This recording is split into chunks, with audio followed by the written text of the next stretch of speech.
Let's give it to my MMA.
Somebody.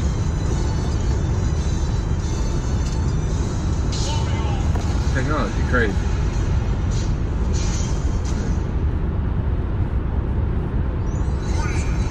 I've been in this for like 2 hours.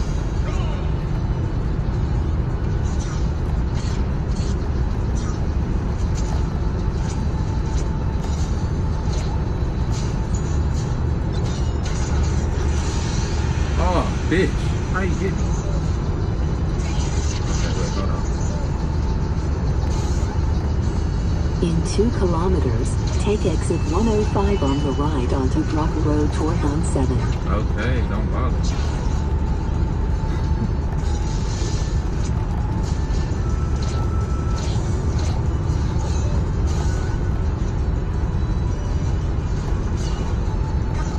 Yeah, absolutely, and he got it done supposedly after dealing with an eye infection. You know, when he came out, I could tell. I thought something was wrong with his eyes, or you know, I could look like he just wasn't all the way there.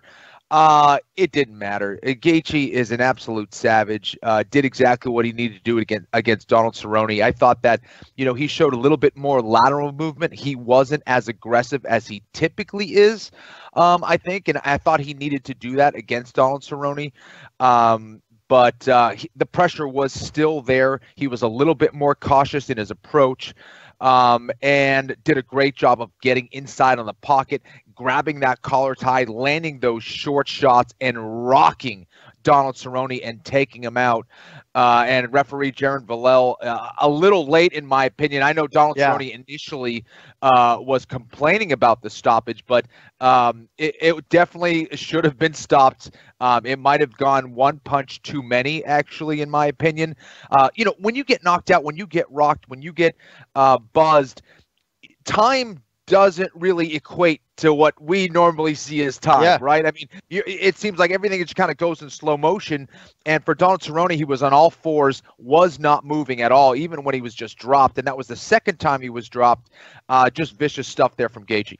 Yeah, Gaethje was notably irritated with the referee at the end of the fight, but obviously that's a tough job, and I think Gaethje did acknowledge as much in his post-fight interview with Daniel Cormier. This obviously sets Gaethje up for a big fight, but you almost want to just stop down and pause down, even though it's not that much fight footage, and just appreciate Justin Gaethje, right? And thank God he eventually found his way into the UFC, where he richly deserves to be, to prove himself in the greatest division in the UFC, that he can be a champion.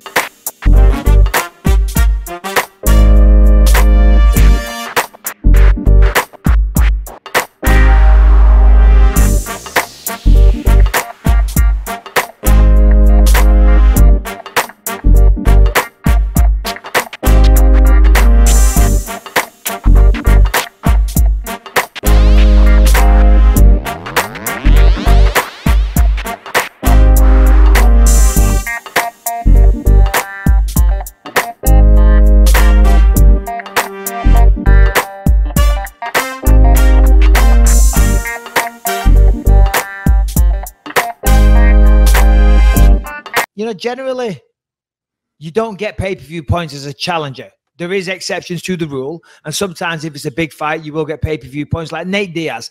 I don't know this, but I'm going to assume, and again, I could be wrong, but I'm assuming he got pay-per-view points for the fight card in Anaheim when he fought Anthony Pettis, right? One would lead me to believe because Diaz has always been, he wants his worth, he wants his money. For that second Conor fight, he got paid really well. So I would assume that he got pay-per-view points. Now, of course, Masvidal's getting it as well. So it's not surprising. If I'm Masvidal, I'm going to take the fight against, excuse me, I'm losing myself. I'm going to take the fight against Diaz over Kamaru Usman. No disrespect to Kamaru Usman. Hell of a fighter. Great champion. Very, very nice person.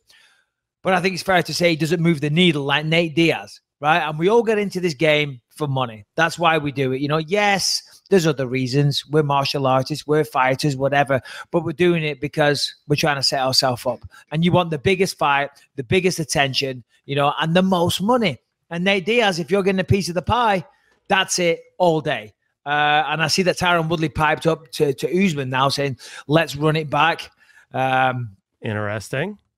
Yeah, saying let's run it back. And then Usman was like, I just beat the greatest welterweight of all time. And there was a picture of him beating Woodley. And then on Twitter, there was hundreds of people saying, I think you're getting Woodley confused with GSP and all this. So there's a little bit of drama going on, a little bit of, it's all rather childish. These guys need to figure it out and get their shit together.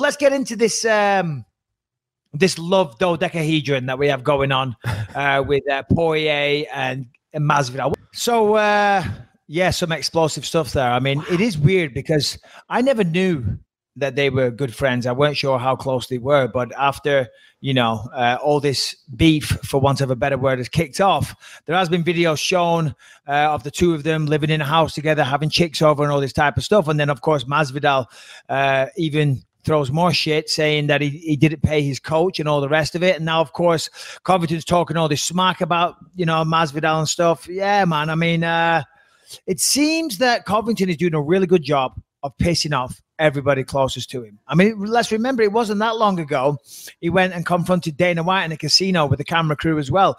That didn't go down too well, and he piped down quickly.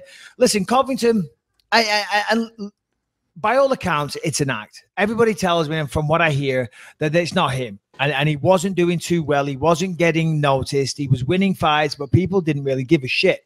So he went down the Chael Sonnen route, okay? He started wearing the MAGA hat and all this type of stuff and talking shit.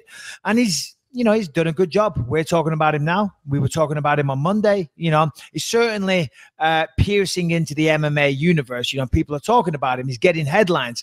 But he seems to be pissing everybody off. And in mixed martial arts, you want friends. You need training partners. You need coaches. You need all that type of stuff. And if you're not paying coaches and you're pissing off all your best teammates, I don't know. It's not the smart thing to do. And certainly with Masvidal, I know myself with the run-ins that I had with him. Listen, the man is what he is. He will fight. So I reckon Covington's going to slip out the back door. Dustin Poirier on Twitter a couple of days ago also said when he sees Colby Covington, it's on site.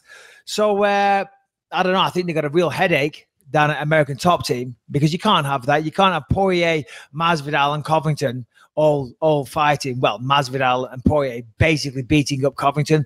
Although I would like to see that. That would be the best pay-per-view that the UFC could put on this year. Now, I'm not knocking any of the upcoming fights. I'm being a bit silly, but I'm telling you, I will fly to Florida, pay for my own ticket just to see Masvidal and Poirier beat the shit out of Covington. UFC should set that up in a fucking heartbeat because I'm in, baby boy.